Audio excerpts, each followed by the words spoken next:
Okay, I'll call this meeting of the Police Services Board for Thursday, December 10th to order. And I note that our board is present: Mayor McNamara, Deputy Mayor Becchetti, Mark Gomes, Paul Sweet, and myself, Chris Hales. The Ontario Provincial Police is represented by Inspector Glenn Miller, Staff Sergeant Jamie Smith. From Margaret Isaac Evans, our CAO, is our secretary. We are being supported by Sean Firth doing IT work, and as always, we have Ellen Proichat as our recording secretary. So before we start, with respect to today's agenda, is there any declaration of disclosure of pecuniary interest with regard to? Seeing none, we'll move on. And before we start, I think I would be remiss that I didn't say, on behalf of the entire Police Service Board of Tecumseh, to Inspector Miller, to your non-commissioned officers, your PCs, and all your support staff, we wish you a Merry Christmas, happy holidays, and a safe and prosperous New Year. We won't be getting together at Christmas time due to COVID restrictions, and that is something that we always look forward to, and I'm pretty certain you and your staff does as well. So it's the least we can do here to at least offer you our thanks and our support for the work you do for our citizens and for our town. Okay.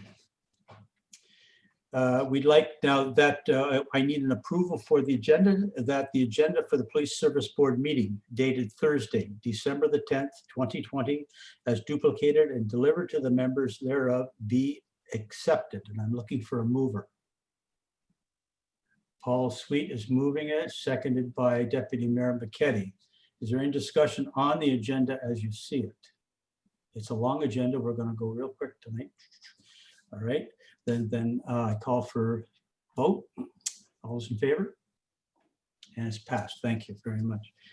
Also, we will look at our previous minutes from, we have two boards. We have our regular scheduled Police Service Board of October the 15th and our special Police Service Board discussing the budget of November the 12th. So I'm looking for a motion that the regular minutes of the October 15th Police Service Board meeting and the special minutes of the November 12th Police Service Board meeting as duplicated and delivered to the members thereof be adopted. I'm looking for a mover. Mark Gomes, thank you. And seconded by Mayor McNamara. Are there any discussion on those minutes?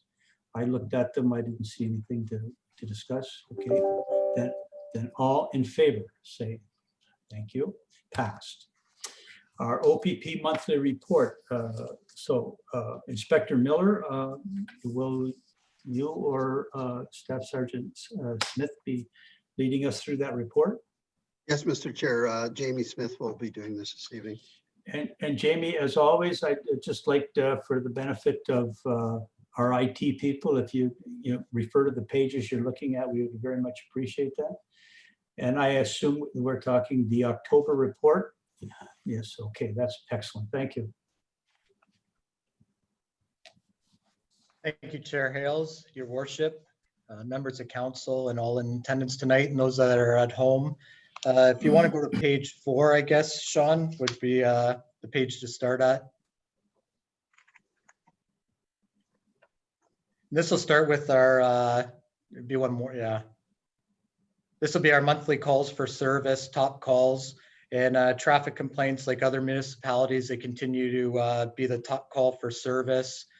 Next there is the bylaw calls, and I did have a look at our occurrences for the past month of October, and most of those calls in regards to the bylaws were loud music being played at a residence or at several different ones, dogs barking, and some parking complaints in various locations. And if you go down, and you can see down there where there's 16 PHAC, that's going to be the public health agency compliance checks that we've been asked to do. And during the month of October, in the Tecumseh area, our officers did complete 16 of those checks. And if you have any questions along the way, please let me know. If you want to go to page 5 there, Sean. Calls for service are up slightly in Tecumseh. Overall, across Essex County, we're down 9.3%. But Tecumseh did go up a little bit, but maintaining in around the 170 mark. Page 6. The violent crimes in Tecumseh, we're down from previous years of 7 and 8 down to 3. And checking into those occurrences, we had an assault and also a domestic assault is where those ones are coming from. Property crime, we're maintaining from last year. Overall, we're down 40% across Essex County. So Tecumseh is maintaining in around 34 per month. Page 7, Sean, please. Front yard. Motion detected in the front yard. Motor vehicle collisions, again, maintaining there at 32. We did see a decrease of 12.8% overall, and we are able to divert 38 motor vehicle collisions to our collision reporting center, which gives our officers an opportunity to go out and do proactive patrols. Fatality, we did have the one fatality at the County Road 19 at the 401.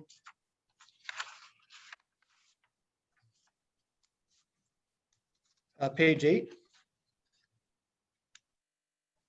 The impaireds, you can see there, we've had a 168% increase in impaired drivers.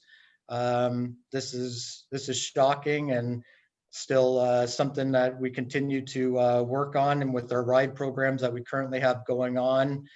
You might have seen them out yesterday.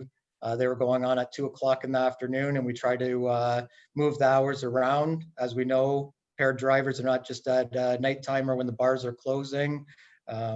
They could be any time of the day. So we had one in Tecumseh in the month of October. Driver's license suspensions, we're up a bit there. We've had 6. If you want to go to page 9, please. Criminal code charges, we're down there to 4. We've had an overall 8% decrease, which is good. Drug offenses, again, in Tecumseh in October, we had a couple charges there in relation to the Cannabis Control Act. We have seen an increase overall in our drug charges, and Leamington has been responsible for a lot of those drug charges as of late, with warrants being conducted in that municipality. Page 10, please. POA charges, we're down somewhat there. We've seen an increase across. You can see in Essex County, they're up quite a bit. It's 344. Traffic stops are provincial offenses notice are in correlation with our traffic stops, which are 49 offense notices and 54 traffic stops. Just of note here, and I don't think we have this on our report, but there was 139 hours of foot patrol that was conducted in the month of October within the municipality of Tecumseh by our officers. If you want to go to page 10, Sean, or 11, sorry. Mental health calls. I had a meeting with one of our officers today that oversees the program along with me, and he stated you will see an increase in these calls with our mental health response unit teams, MCERT, YCERT. They're taking a proactive approach to a lot of these. They're searching the occurrences to ensure a task was sent to them so they could do follow-up. So we are seeing an increase there. And you'll see in Tecumseh, we had 15 compared to the previous years of 3 and 4. So I think you'll continue to see that go up, and our teams are very busy and they're very active with following up with residents within the community. 911 hangups, big difference there. We're down to 10 compared to last year, 142. Page 12, please.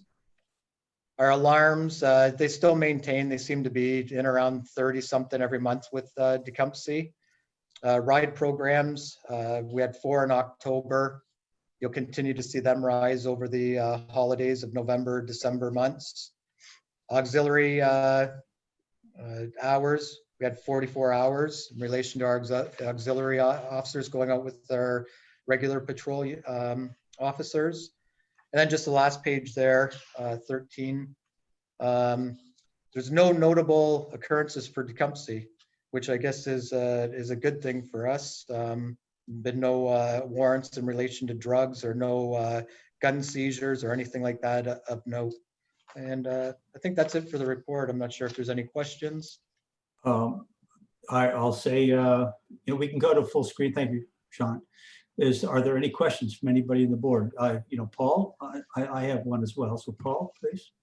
Through the chair to the staff sergeant, when you hear in the media they keep referring to wellness checks, that verbiage, is that mental health calls? I mean, because you hear all these wellness checks going very bad a lot. Are we talking about the same thing here? Yeah, it could be. So we'll get well-being checks that come in and ask, for us to go by a residence because they haven't heard from, maybe it's their elderly parent, maybe it's a friend that's experiencing mental health problems. It could be a variety of things that we're going to that residence for to do a well-being check. So they do come in and the information will come in as such as, I haven't heard from this person in 3 days. Could you go check on them? Our mental health response unit team will take a call for service that may have come in last night where somebody was experiencing suicidal thoughts. Maybe they weren't apprehended. And then the following day, our officers, or the next day, a couple days after, they'll go check in on that individual and make sure everything's okay with them and ensure that they've got all the proper resources available to them. And they will go there with the social worker that has everything set in place. Phone numbers and pamphlets and everything that we can pass along. So that's probably what the well-being checks would be, I think is what you're asking. Yeah, it seemed that is it just a softening of the language? There's how it's reported nowadays versus calling it like a mental health call or something.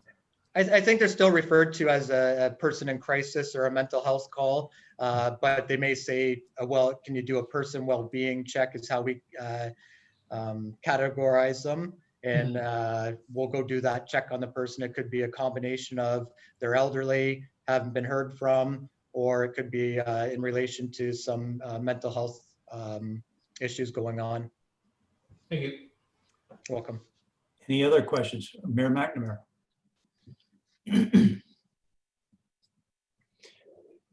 You're on mute, Gary.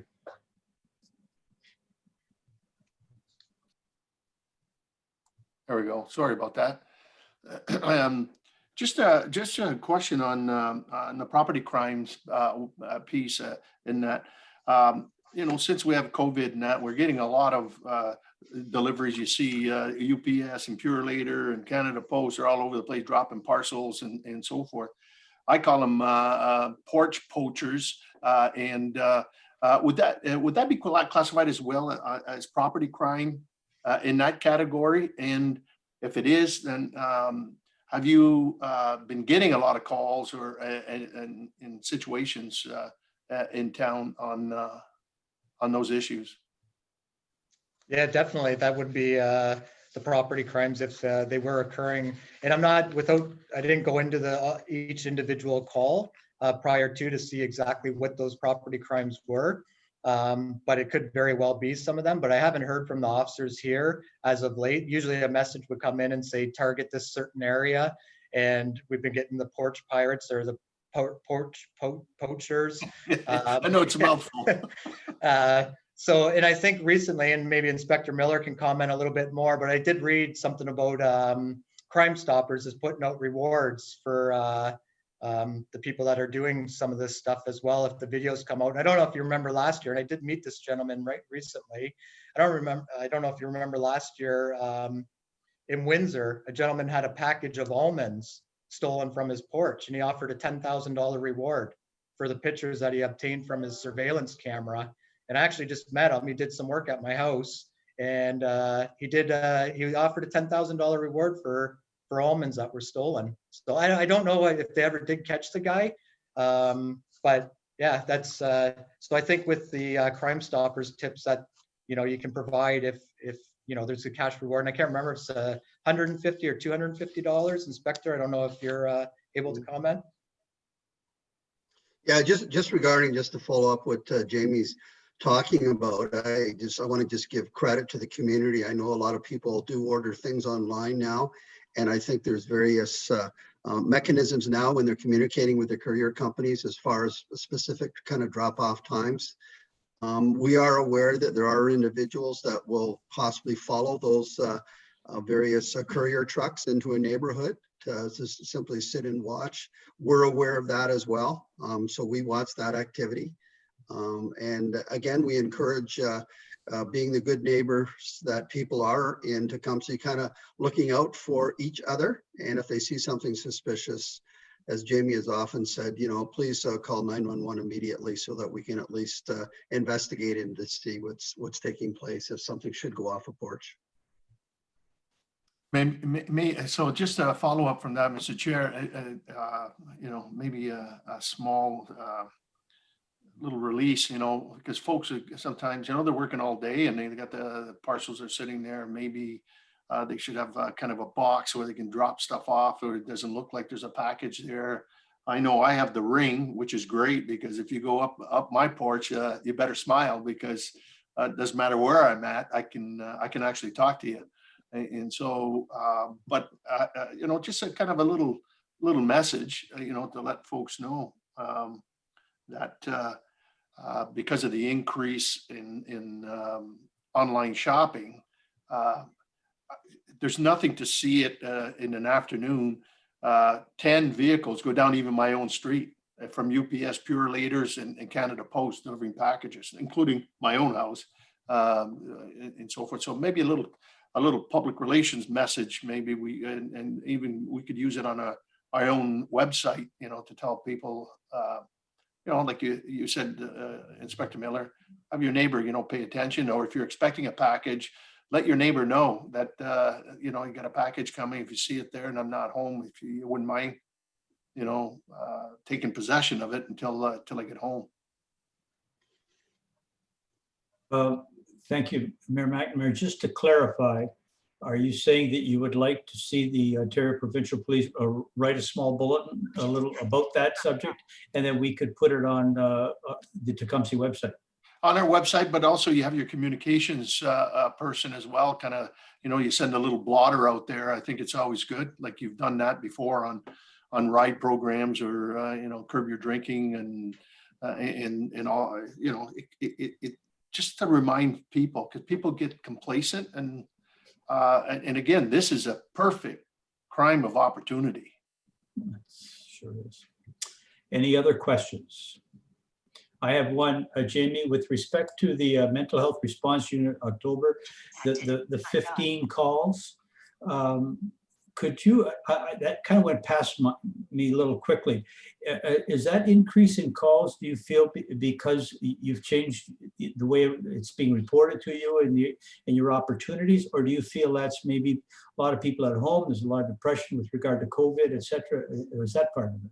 Or is it a little bit of both? Chair Hales, it is a combination, and we did see an increase in the calls for mental health increase during COVID back in March when that started. But a lot of this, and without going into each individual call and breaking it down of the 15, some of it just having conversation for a couple hours this morning with our mental health response unit, they did indicate that they are doing a lot of proactive work, which they've always done. But I think now with the team of 4 or 8 people now, they're able to do more of that. So I think it is a combination. Okay. So, but I think it does play into COVID-19 as well, with people being home. And I think all of us are, starting to wear on it, many of us, with the school lockdown. This is going to create more issues, I'm sure, for families. What do I do with my children? And, start setting up the online stuff. I know with my kids, they're at home and we're having issues with internet now. And so it is a combination. Yeah. Okay, thank you. Are there any other questions? Then I would require a motion that the OPP report for the month of October 2020 be received. I'm looking for a mover. Mark Gomes, seconded by Mayor McNamara. All in favor?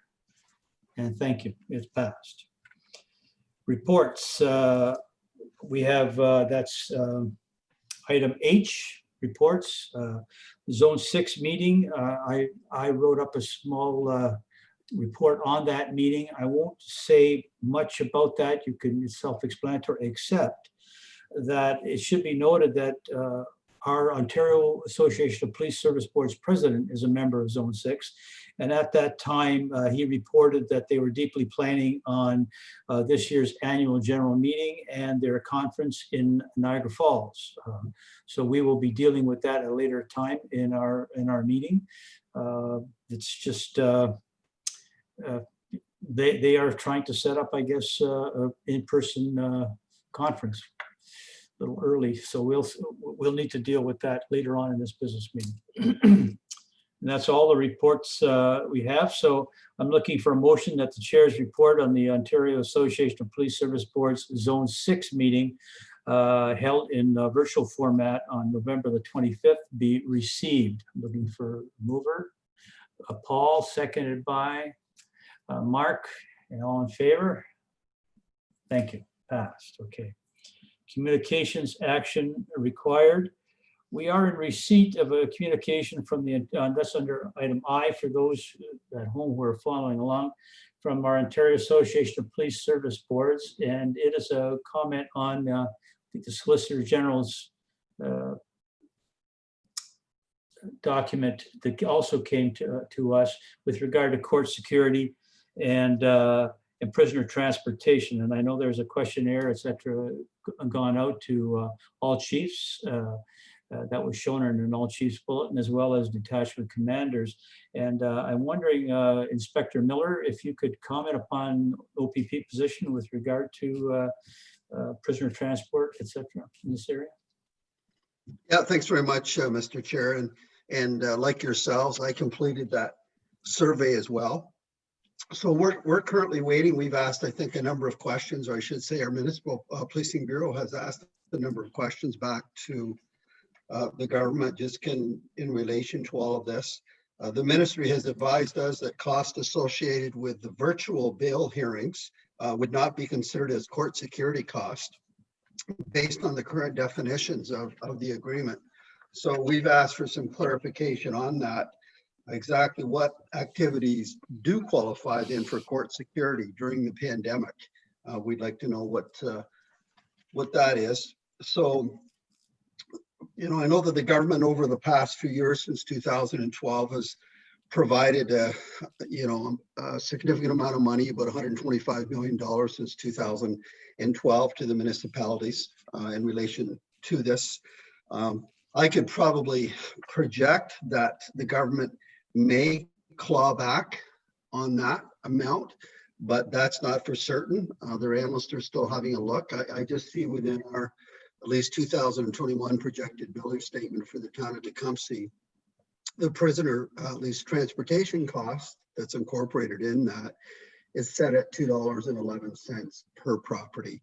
And in that particular amount, because I went and had a look at all the other contracts as well, and that's the same amount that they're charging throughout. So we're waiting to get some direction back, Mr. Chair, from the Municipal Policing Bureau. And I expect the same time I get it, you're probably going to get it as well. Just for the benefit of those who are listening in, Inspector Miller, I believe in the Tecumseh budget, we are only concerning with prisoner transportation costs, right? I think prisoner security is the jail. That's not carried by us. Yeah, that's correct. The Yeah. court security is not Yeah, and of course in that contract. So yeah. Yes. Just a real quickie, and I don't want to bog this down. Mayor McNamara might want to talk about if AMO has received the. I must interject in terms of the court costs and so forth. When it comes to the POA and the allocations and everything else, that was all, it used to be bundled into those costs. And remember, we deal in the so-called pot is with Windsor, and also Leamington has a court. And so there's the two areas there of certain concern. My biggest piece is the 125 million uploads and so forth that was completed in 18. I don't want, that's the threshold in terms of backsliding. But for the benefit of people listening in this evening, Mayor McNamara, I think the Association of Municipalities of Ontario is going to fight that fight, I'm sure. Okay, all right. So we're done then with that. Under item J, communications for information, we note that the Halton Police Services Board has sent us a motion that they passed and accepted on Holocaust remembrance and the definition of anti-Semitism. This board, I don't think will be dealing with that here or now. And I think we just should move that, make a motion that to receive the correspondence, unless there's some other one but based on the board consensus. So I'm looking for someone to move that. Paul, and seconded by Deputy Mayor Becchetti. Let's now, is there anyone who wants to discuss that? I don't think that's something I'm, you know, that's a road you go down on. There's many facets to that too. You know, it's not just anti-Semitism. There's a lot of facets. And I think that was a narrow thing on their part. So I would like us just to move on and accept that. So, and no other comments, so all in favor? And passed, thank you. Under new business item, I'm sorry, old business item K, the OPP contract renewal, and our CAO has graciously offered to bring us up to date on. By the way, before we do that, I need to thank Inspector Miller for being my wingman on Tuesday night. I'm never sure how those are going to go with regard to the Q&A section, because that's a wide open field, and I trust that between the two of us, we satisfied council with our answers. I think anyway, we've made some promises we have to talk about at a later date too. But for now, I want to thank you for your assistance. And yeah, Margaret. Thank you, Chair Hills. Just to provide a brief update to the board on the policing contract. Because the Community Safety and Policing Act of 2019 has not been put into full force, we are still operating under the Police Services Act, as you know, and that act continues to require an agreement with the OPP for Section 10 services. So a draft agreement has been received from Sergeant Marshall at OPP, and that's for presentation to council. And prior to bringing it to council early next year, we're here to just explain to the board any deviations from the current contract.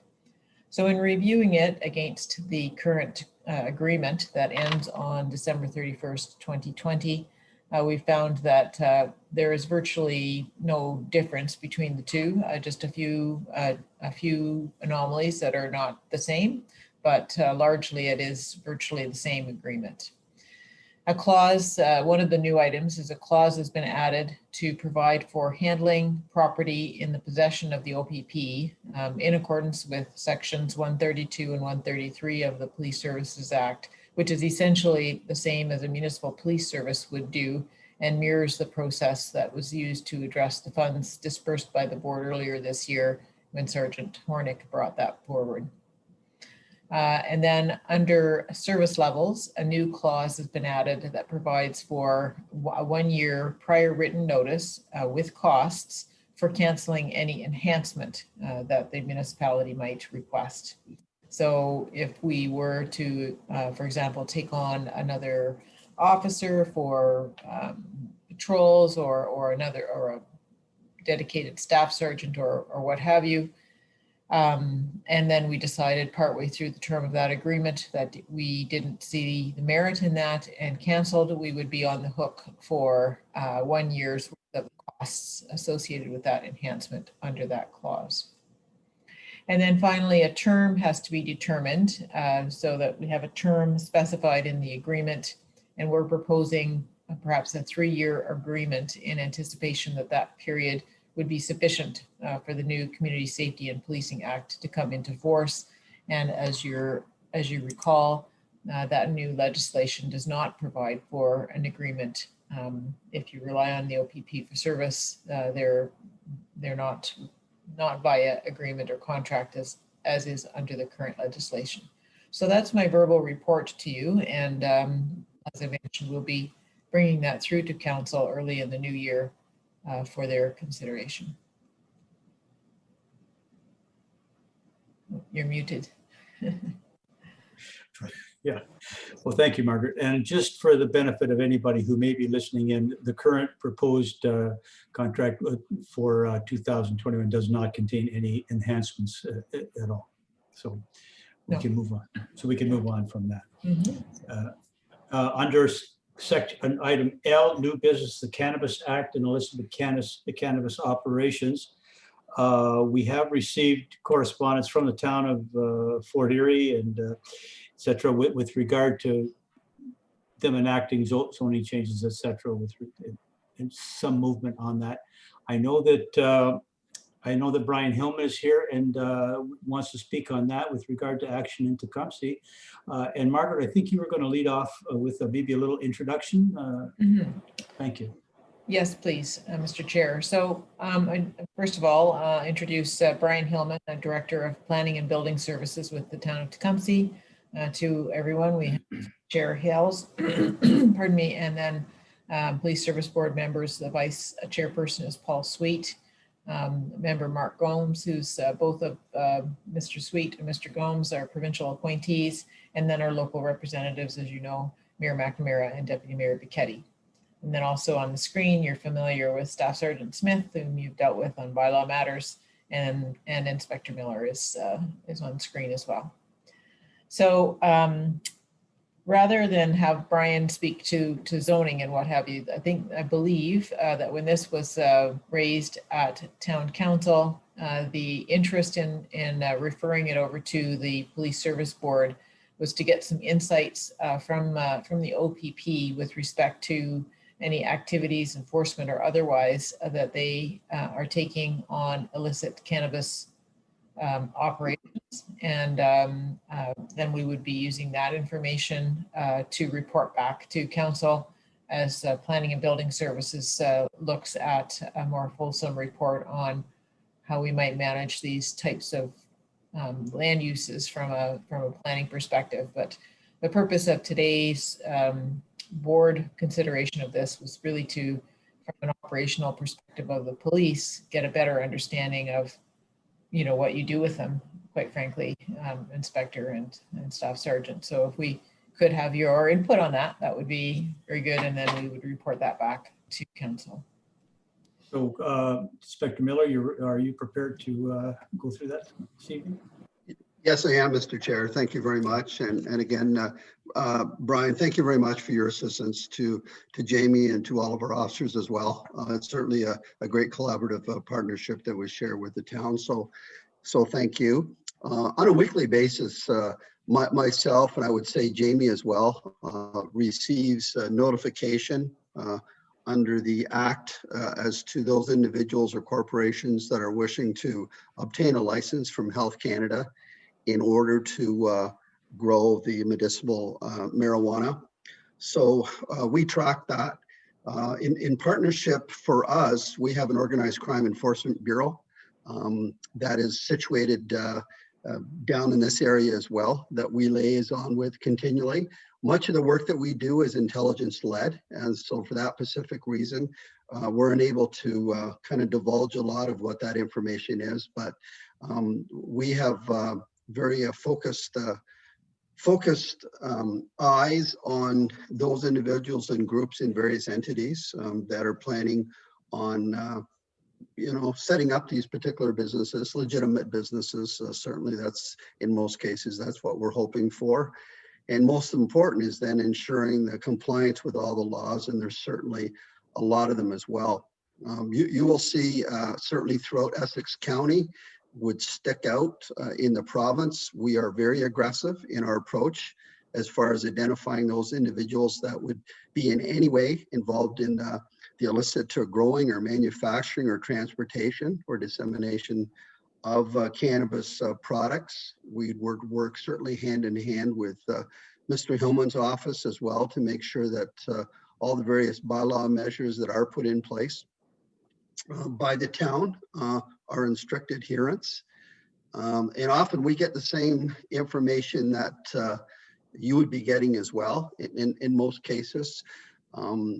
We are very fortunate that we have a very strong network of partners across this particular area and through your town that keep Jamie and his staff well aware of what is taking place in relation to those particular grow operations.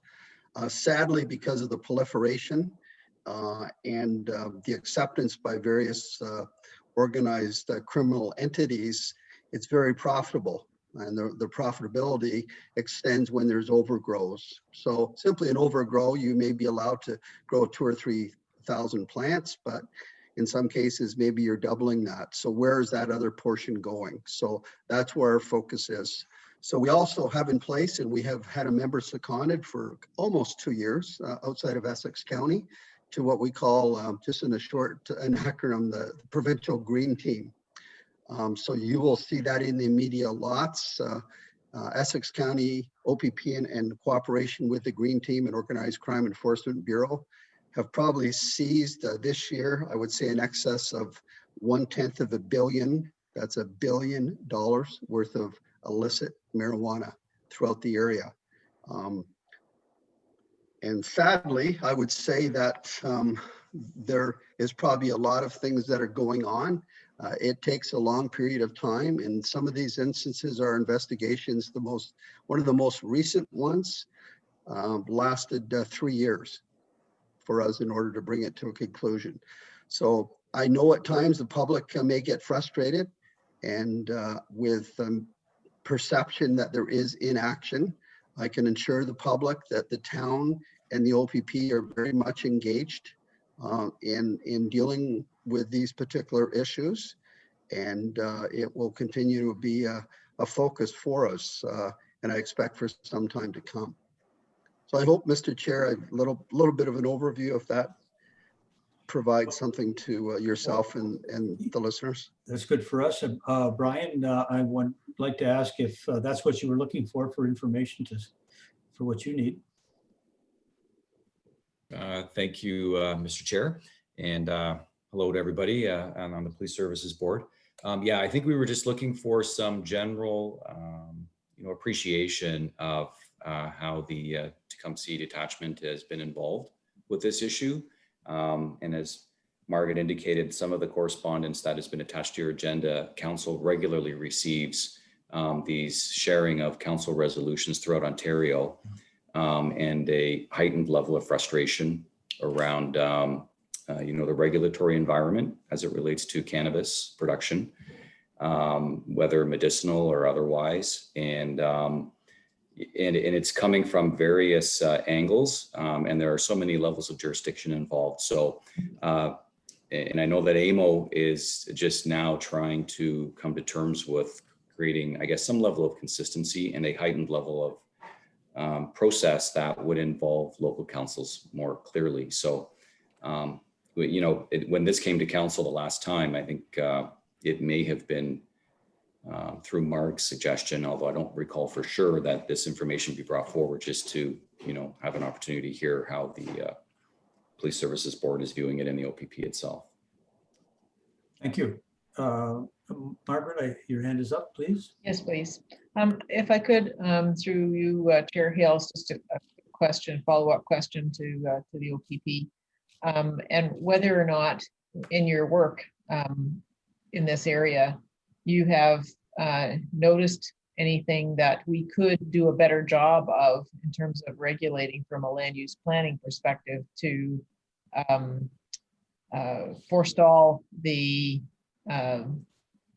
these innovative people from setting up the illicit cannabis operations, because they're anything from a design perspective or access or what have you, that things that we could actually get at through a zoning bylaw or a site plan that would be a barrier to put the, to putting these types of operations in play. Yeah, thanks very much. Certainly as the mechanics of the business of growing marijuana continue to get advanced, unfortunately, so does the sophistication by various organized criminal elements in order to circumvent and bypass. They study your regulations extremely well, like they do in all areas. They're very conversant only because of the significant amounts of money that are involved. So we will not hesitate at all in being able to advance to you some ideas perhaps that we may have when they do come up. But specifically to your question, Mark, right now, I think you've got a very good infrastructure in place, and certainly the willingness and the cooperation that we have will ensure that we continue to move forward and stay ahead of whatever planning that some of these individuals are doing in order to leverage it to their advantage while kind of running that real fine line that a lot of criminal entities do. So we'll stay in touch with you with that. I note Mayor McNamara had his hand up, please. Thank you, Mr. Chair. And just to add to Inspector Miller's point in terms of adaptability from and that's the real problem. And if you look at in some of the areas, is that there's so much gray area, and in particular on the medicinal side. Good examples of that is in Norfolk, Haldeman County. They're having one heck of a time there, and I'm sure that the OPP can fill you in as well. It's where the gray area falls is on the federal side on the licensing of how many plants you should grow and so forth, and that's been manipulated there. And I know the mayor, she's fit to be tied in the complaints that are coming, and there has to be a refinement from the federal government. I mean, everybody understands under the federal guidance and legislation and federally, it's a legal crop, but under certain regulations and so forth. But they somehow, and just from the information has been handed out to all of us here, you can see the adaptability that the individuals, legally or illegally, are adapting to those changes. So there's a push from the association through people like through Haldeman, King City, and a bunch of other areas in Hamilton, where they want some consistency in the legislation so that it's not so gray. And so forth. And I think that's where we have to continue to press the upper levels of government or the upper orders of government, that they need to really look at this in a serious manner. And because many municipalities that put bylaws in place, they find ways through the gray areas of the legislation to get around it.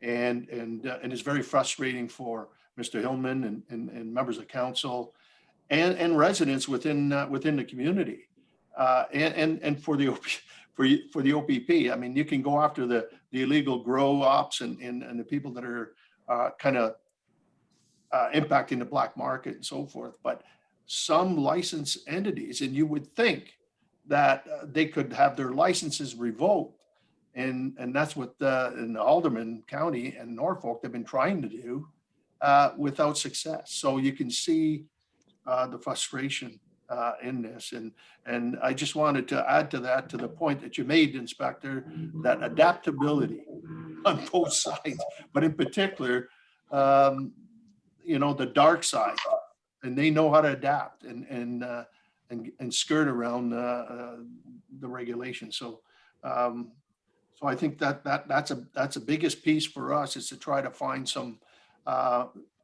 common approach, and we're trying to tell our cousins in Ottawa in that regards, that they need to beef up the legislation so that to remove that frustration. Thank you, Your Worship. And Glenn, you have a comment in response?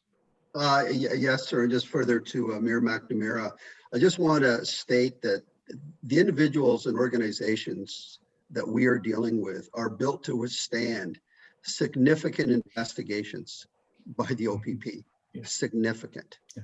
And they fully expect at some particular time that their operation will be compromised by the police. So they build into that the fact that they will have multiple similar operations underway in various locations and kind of morph themselves out. However, that still doesn't take away our commitment, and it's a commitment at the highest level possible within the OPP. And certainly we have our hands full down here within Essex County.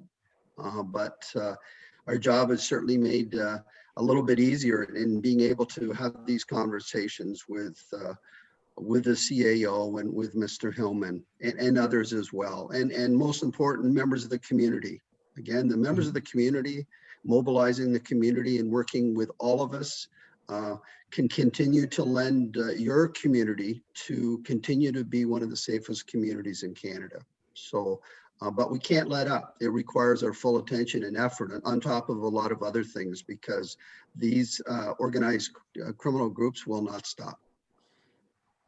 Thank you, Inspector Miller. I think for the benefit of people who are listening in, we're not speaking about people who have a tiny greenhouse out behind their two-car garage.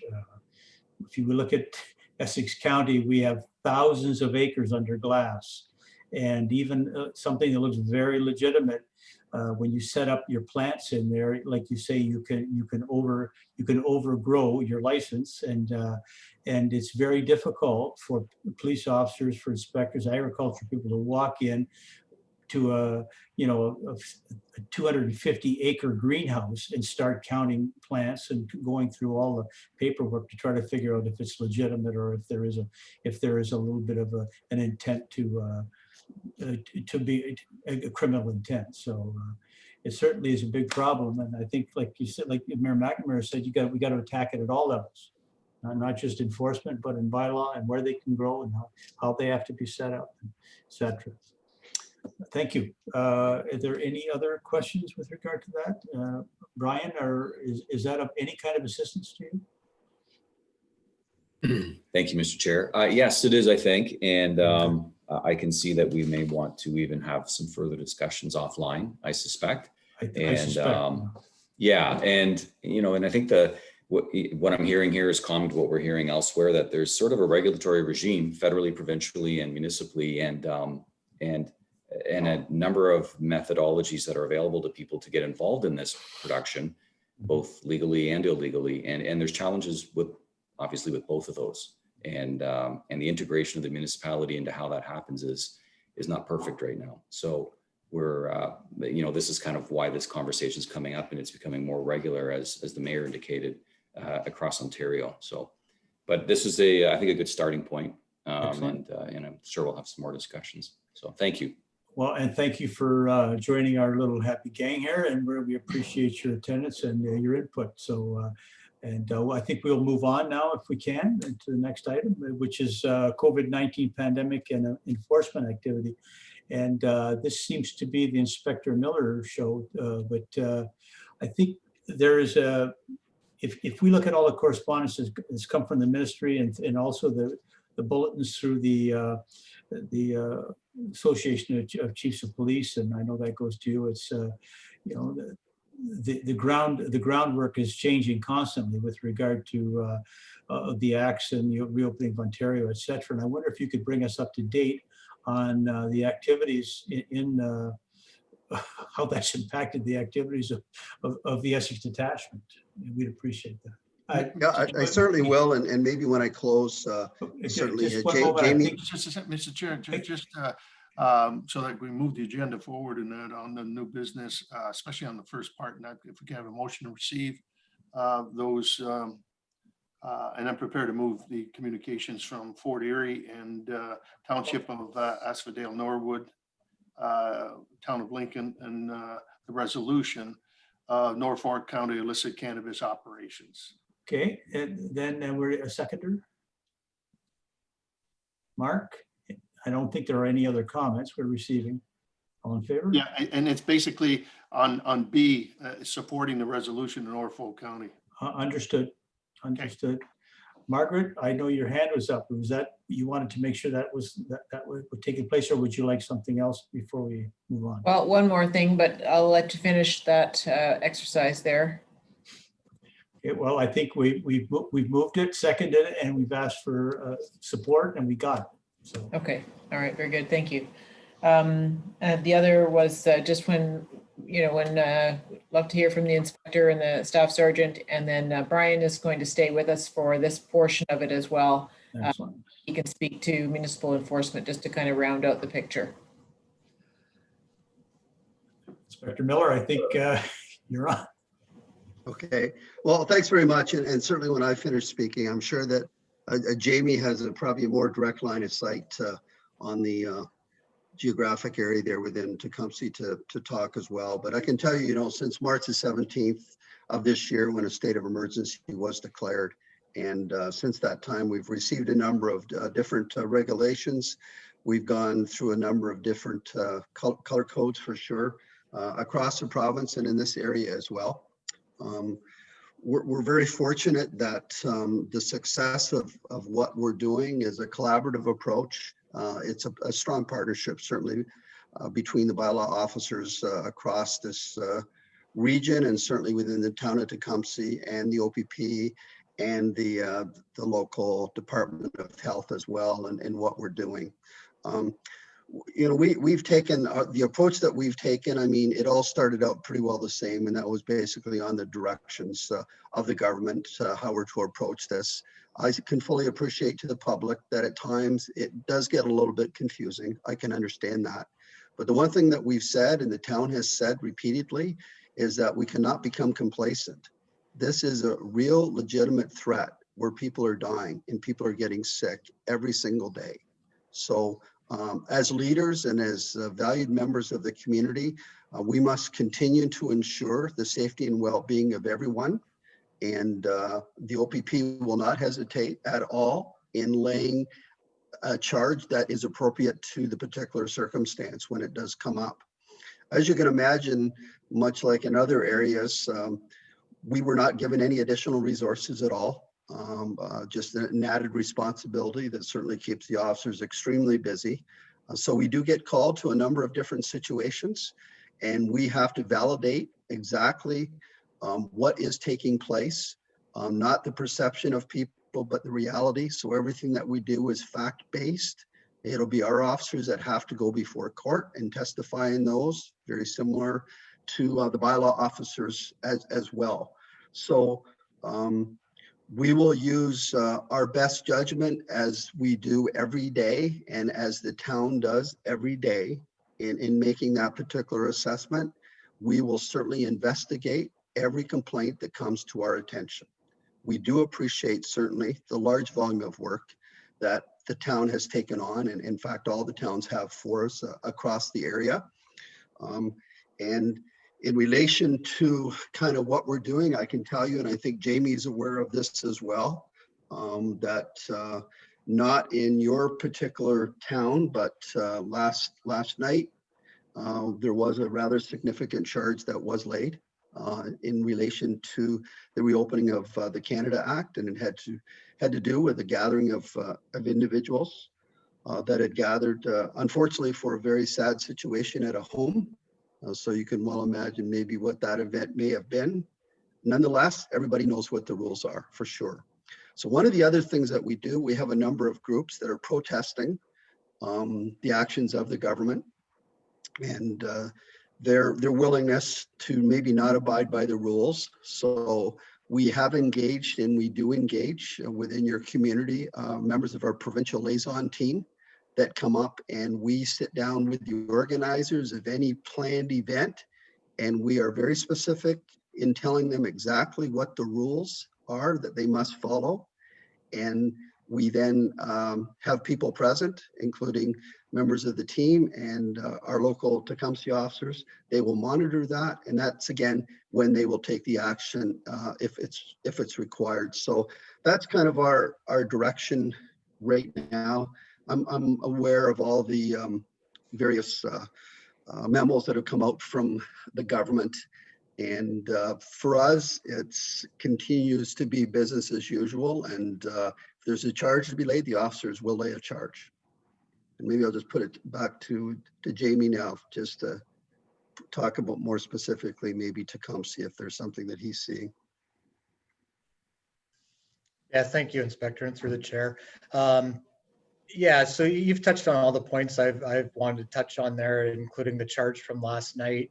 And I know, and I brought it up during the monthly report back in October, we had 16 compliance checks that have been tasked for us as well. So under the Quarantine Act, when people are coming back from the States or whatnot, and we had a gentleman today that we just went and checked on because he drove his son over to the States today, and he kind of thumbed his nose at saying he wasn't going to quarantine for 2 weeks. So that's keeping us busy as well with doing those checks on people, and they continue to come in. And like the inspector said, we were not provided with any additional resources.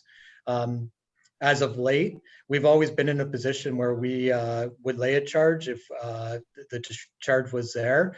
I know early on, the education piece, discretion was all provided to all of us, and last resort was lay the ticket. But early on, we were laying tickets when people decided not to break up the parties. And as of late, as you know, with Marg and Brian, we've started our monthly or weekly activation of the EOC, and the communication has opened up between bylaw officers. And I know you've been able to put some stuff in place, which is awesome. The work that was done by Brian and his crew there in the public health a couple weekends ago was awesome for Tecumseh. I think that sends a very clear message to everybody that this isn't a game. Follow the rules. We saw a 27-year-old die yesterday. And we've been just included in the public health meetings on Tuesday mornings. So I think as a group, we're coming together, whereas we weren't part of these groups. And I can share with you early on, talking to our partners in EMS, and that one, I'll never forget, one of the deputy chiefs said to me, for once, this isn't a police-led event or situation, it's public health. And, public health has a lot of inspectors there that are available. And I know, your bylaw officers, and you've changed some people over within your organization to be able to go out and do those checks and lay the tickets. So continue to work with you.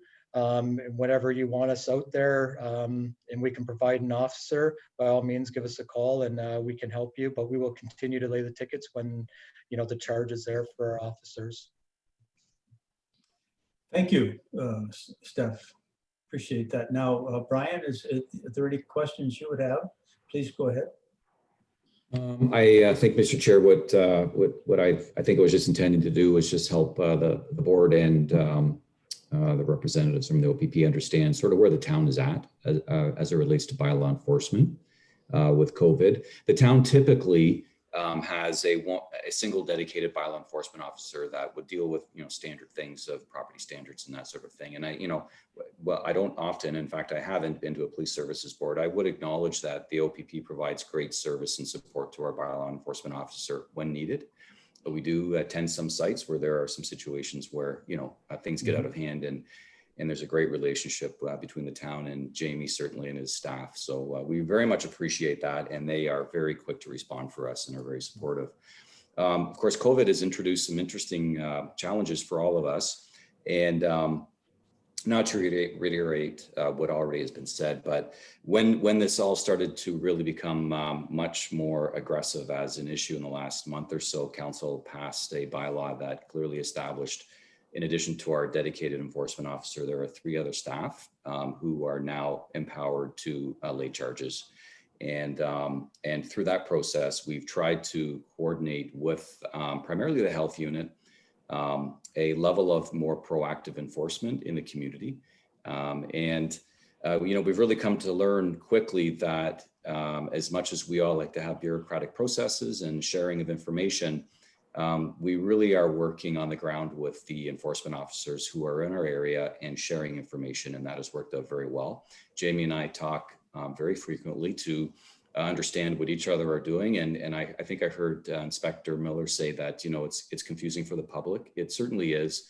And the last thing we want to do is attend a site when someone else from another authority has just been there and, put someone through a process that they don't need to go through. So we really are working with the health unit, and we are also attending regular regional meetings that have the health unit, police forces from this broader area, and municipal enforcement officers to try and coordinate the proactive exercises that are happening. And, we have heard Dr. Ahmed speak to zero tolerance, which is a heightened enforcement level, and we are trying to achieve that. So we are going out after hours, which is not really part of our normal really program or mandate, but we are doing that. And when we are going to go out on proactive enforcement, I do keep Jamie in the loop, so he's aware, and his team that is on duty at those times, if additional reinforcements required, they're aware. So as we move forward through this, we know that we'll be in this situation for some time, and I would expect that we will continue to have coordination of our enforcement officers with OPP staff, primarily engaged between myself and Jamie.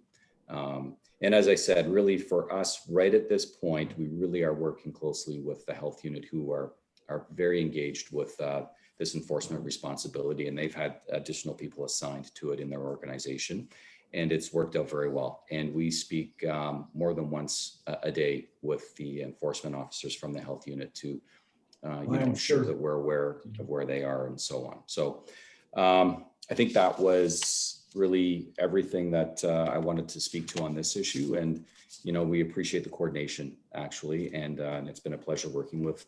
And unfortunately, I met Jamie through this COVID experience, but we've, I think, done the best we can under the circumstances to, provide a service to the community that hopefully is getting some results.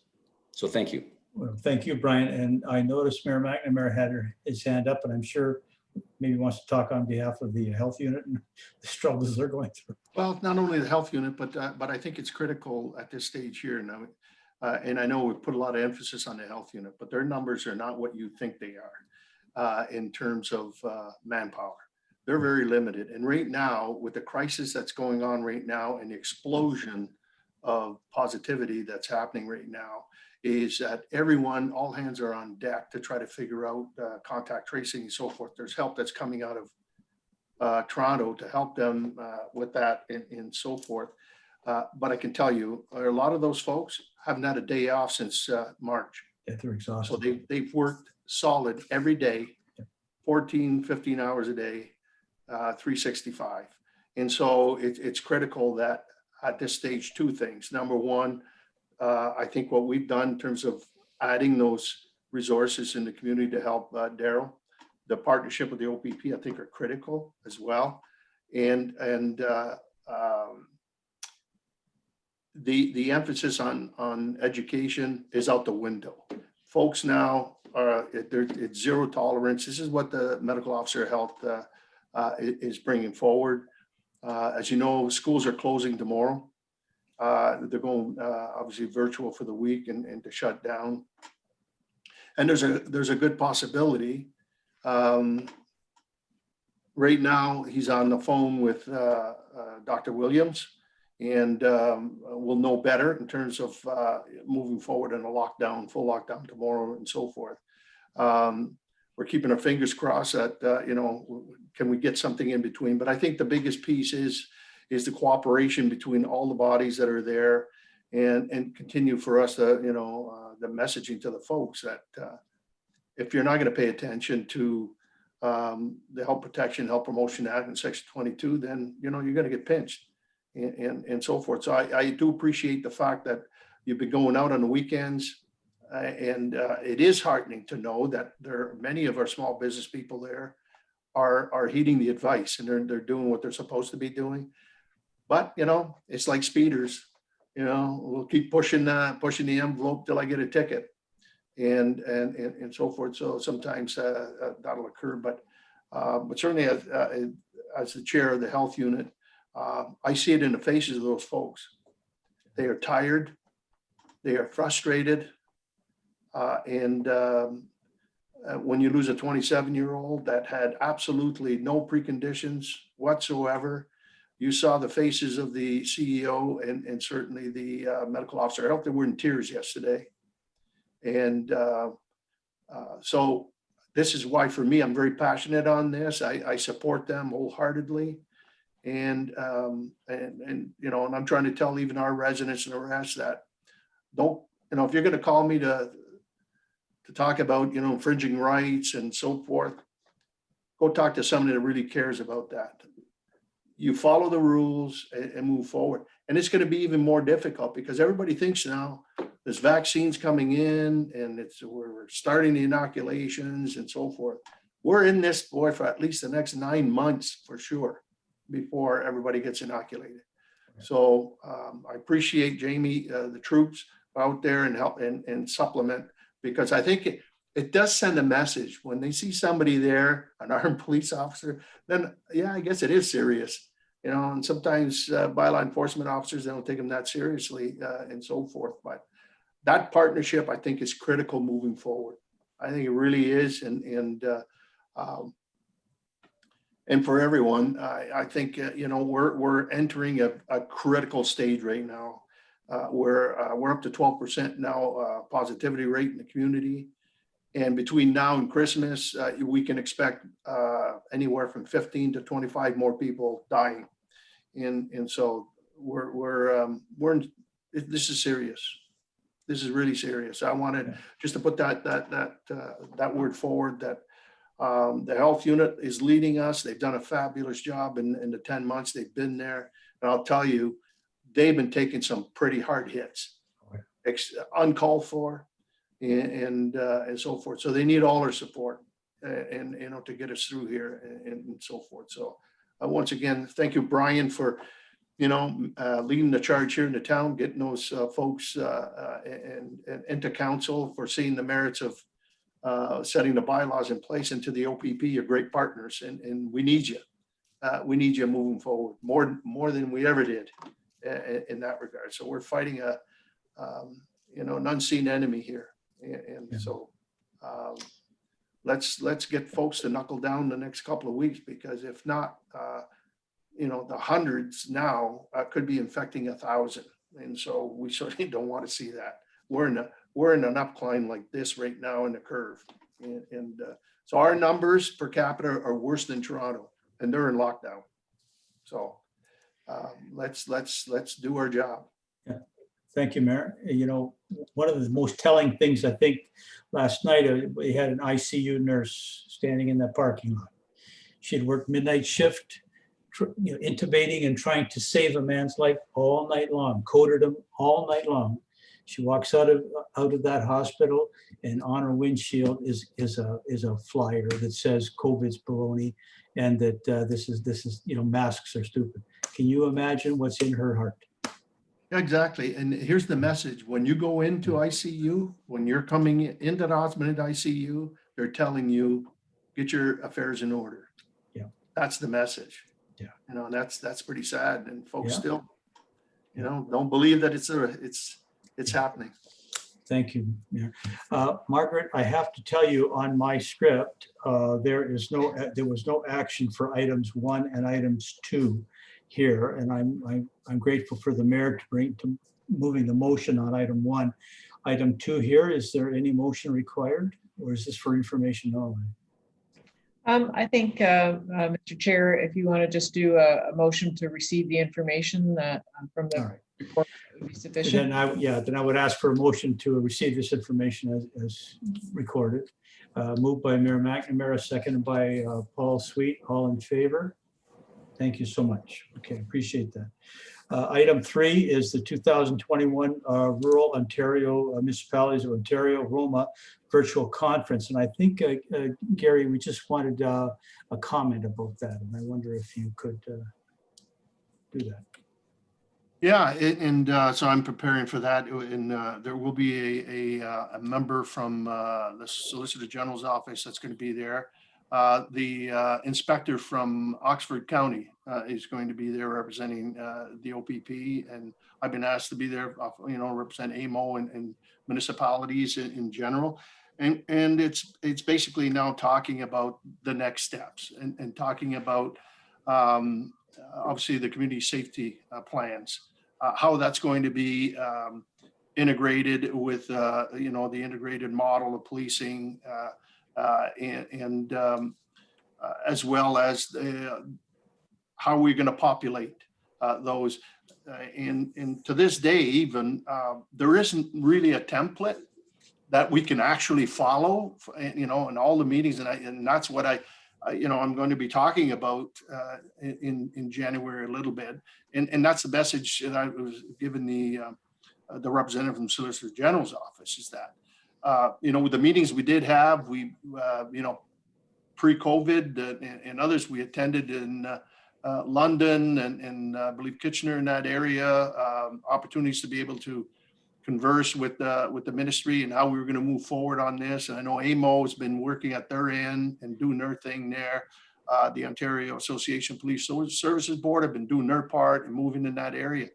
And so to this day, right now, as we speak, there isn't a real template. They're gathering that information. It would have been nice to say, okay, here's a template. Now, you guys out here, you're like, what do you think? And so it's crickets, from them. And that's exactly what I said. And so it makes it very difficult, right? And I know that Oxford County, it's kind of in the same position as us. They're doing the same thing. They're looking at aggregating from all the municipalities, working together to develop their plan. But there are others that are doing in unison and so forth. So we've got a great model here with Windsor and the rest. And there's been a lot of work, that has been done to date. They made those presentations, so forth. So that's going to be kind of my message is basically at that point is how do we integrate all of those pieces of the puzzle to make this thing work in a timely fashion? Because, if you recall, this was supposed to take, set aside COVID. This was supposed to be like in about 4 weeks or 3 weeks. This was supposed to be the implementation. We're not even near there. And as you know, with what we've done and what will be proposed by our municipal council during the budget is a 3-year contract with the OPP, because we know realistically we're 2 years down the road, I would think, at this level. And because unless the ministry has something in the can that they haven't shared with us, which I don't think, they're still in that position of gathering information on how do we put all of these pieces of the puzzle together. I mean, I don't have all the answers, far from it, but that's the messaging I'm trying to give them is like, look, I mean, we need to work with our partners here, which we are doing. We're working with our OPP, the City of Windsor Police Department and LaSalle and all of the communities and identifying all of the stakeholders, and we're putting all this together and so forth. But we're not getting anything from the top down in terms of, well, here's what we've gathered with everybody when we met in London and Kitchener and all those suggestions. Nothing. So what happened? Did that go out the wayside? I don't know. So, or maybe they're just stacking stuff and eventually they're going to come out and say, here's the plan, and so forth. So, well, your worship, it'll be a good session. And then there's another piggyback session, Mr. Chair, that will come after the fact that will be totally dedicated on the community safety plan. Yeah, if you remember, the first time we were all called together by our association to talk about detachment level boards, we came there, we had already pre-discussed that, and we even had a resolution out of Essex County. Everybody else came there kind of flat-footed, not even prepared, and the ministry, I think we were astounded. I'm looking at Margaret. The ministry said, well, guys, what do you want to do? It's like, you don't have a plan, and it just spiraled down a rat hole. So I'm hoping they pulled their act together with a little better than that. But from what I'm hearing, it doesn't sound like it. I think it's still, it's bottom up thinking, which doesn't make a whole lot of, anyway. We don't want to. So once again, Margaret, I think we should move to receive this verbal report as given. And if I may, Chair, to the OPP, if there's something that you think would be constructive or informative in terms of our region in particular, that would make sense, in terms of the conversation that I certainly can bring in January, I would welcome that. I'm taxing my administration here to help me as well. So this is going to be pre-recorded on January the 5th. And so even Mark and Paul, as well, any insight, Mr. Chair, certainly as well, so that we can put something that's informative here, and maybe the rest of the police service boards in our area will an opportunity maybe to see that the agenda at least is still moving forward, but we got a long way to go. So I'm just going to put that out there, Inspector, and certainly Jamie, if there something that in that area of the what I think is important in terms of us moving forward, without upsetting Aurelia, I get that, but certainly, put it in context. You police our communities, and maybe some conversation with the community safety officers that we have, or the relations officer that we have as well. Some of the things that they see we could incorporate. That's all I'm asking. Very good. So we need a motion to accept this verbal report as given, and moved by Deputy Mayor Bucchetti, seconded by Mark. Any other comment on that? All in favor? Thank you. That's good. Okay. Communications, item 4 is communications to our association. And this, I think, is important because of our Zone 6 meeting, when our association president said, they're going full bore, laying out a Niagara Falls spring annual general meeting and conference. And our budget doesn't support that, nor does, I think, common sense, but that's, we can't go there. So this has been crafted, and it's an excellent motion. I will read it, and then we can move it and then have a comment upon it. Whereas in light of the ongoing COVID-19 pandemic and related public health guidelines and restrictions, it is unknown whether conferences, annual general meetings, and other educational events will be permitted to take place in person in 2021.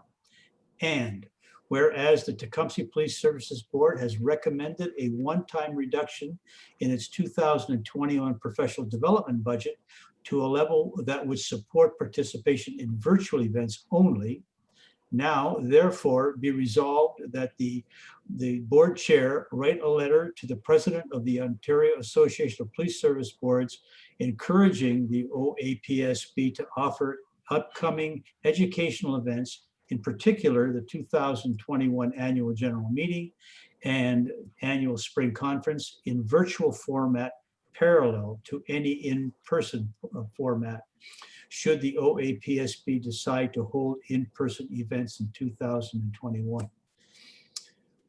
And I think that's good. That lets them know that we're going to be there in spirit and on a television screen, but we're not going to be there in person. I'm looking for a mover for that motion. Mayor McNamara, thank you. And a seconder? Seconder, thank you, Mark. Okay, any discussion about the content of that motion? I think we can capture that in a letter very easily and get it signed and sent off. I think it's pretty straightforward. No comments, so all in favor? Passed, and thank you. Okay, moving on to item 5, our 2021 meeting schedule. Margaret has, I think Ellen has probably prepared that. That pretty much follows, I think, our normal guidelines. I don't know if we need, I think we can just move that the Police Services Board approve those meeting dates. And it would be as follows: February the 11th, April the 8th, and there you go. Thank you so much. Boy, Sean, way to go. So there you go. February the 11th, April the 8th, June the 10th, September the 9th, October the 14th, and December the 9th. And as always, the first meeting of the year, we have our election for our chair and our vice chair of the board. So thank you, Sean. So I'm looking for someone to move that motion. Deputy Mayor Becchetti, and a seconder, Paul Sweet. Any discussion on that? Hopefully we can get together on the December meeting again. Yeah, wouldn't that be nice? Roll up your sleeves early. Yeah, I know. But no, I'm ready. And by the way, I'm a senior, so I should be first in line here. Okay, so that's good. No other comment on it. So all in favor? Passed. Thank you very much. And we note that our next meeting is scheduled for February the 11th then, and that will be an election meeting for chair and vice chair of our board. So having no other business. Whoa, Glenn Miller, Inspector, please. Yeah, thank you very much. And I'll just say this very briefly. Certainly the time that we've been on this conference call, and I'm not sure if Jamie has had a chance, probably not, because he's focused on the meeting here of looking at his emails. But I can tell the board and everyone that is listening, I'm gonna not be able to say too much on this, but I can tell you the following. The Ontario Provincial Police has been tasked with the security of the COVID-19 vaccine supply chain and protecting the cyber domain as it relates to the vaccine distribution in the province of Ontario. The arrival of COVID-19 vaccine in Ontario is imminent. And I'll just have to conclude at that. Yeah, and you're working for Hillier, and that's going to be a top-down driven process for sure. Yep. And Retired general. I did have the opportunity to speak with the general and the premier and Minister Elliott 2 days ago. Yeah, he's quite the guy. Yeah. Oh, yeah. Oh, there's no question. He was talking like he was preparing the troops to battle. Oh yeah. And they got the right guy. And so Yeah, I think he's our association executive director times about 10, because he's an ex-military guy too. Okay, so no other business, nothing other than I'm looking for a motion that with no further business, that our December 10th meeting of the Tecumseh Police Services Board adjourn. I'm looking for a mover. Paul, seconded by Mark. All in favor? Passed. Thank you very much. Long meeting, well done. And for Ellen, sorry about the slip up of that one motion. I missed that.